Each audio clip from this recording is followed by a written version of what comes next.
Hora da gente ir lá para Brasília agora, vamos falar um pouquinho mais sobre reforma ministerial, vamos falar um pouquinho mais sobre a decisão do presidente da Câmara dos Deputados, depois de uma reunião com líderes partidários ontem, de adiar a votação, aparentemente indefinidamente, adiar a votação do projeto que estabelece o novo marco fiscal do país. Vocês se lembram que antes do recesso passou a reforma tributária, passou o voto de qualidade no CARF e havia expectativa de que passasse também o novo marco fiscal, que já passou na Câmara, passou no Senado, o Senado mexeu, tem de ser aprovado de novo na Câmara, mas o marco fiscal ficou na gaveta. Aquela altura do campeonato, né, Thaisa Medeiros? Muita gente imaginava, olha, ficou na gaveta porque serve como instrumento de pressão política, negociação política, para que a Câmara tenha nas mãos um projeto importante para o governo, para eventualmente negociar, se não o tamanho do espaço que esses partidos vão ocupar na esplanada dos ministérios, a pressa com que o presidente vai fazer ou não a reforma ministerial.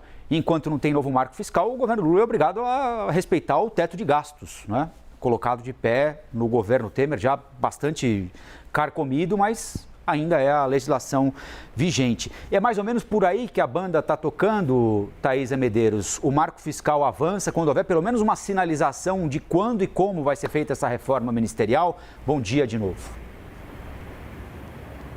Bom dia novamente, Colombo. É bem por aí. O assunto aqui em Brasília é justamente quando vamos ter a votação do novo marco fiscal. O presidente da Câmara, Arthur Lira, ele adiou ontem, durante uma reunião com líderes partidários, essa votação que é tão cara ao governo, ao executivo, né, de Lula. A apuração é do meu colega Pedro Teixeira. A intenção de Lira com isso é aguardar, então, o desdobramento dessa reforma ministerial, capitaneada pelo PT nesse momento, que pode abrir espaço para o centrão na esplanada dos ministérios, principalmente o PP, que é o partido do presidente da Câmara, e o Republicanos. Os parlamentares dizem que Lira cogitou deixar então a votação do marco fiscal para o fim de agosto, bem atrasado em relação ao que o Planalto esperava, e o Planalto não ficou nada feliz com isso, né?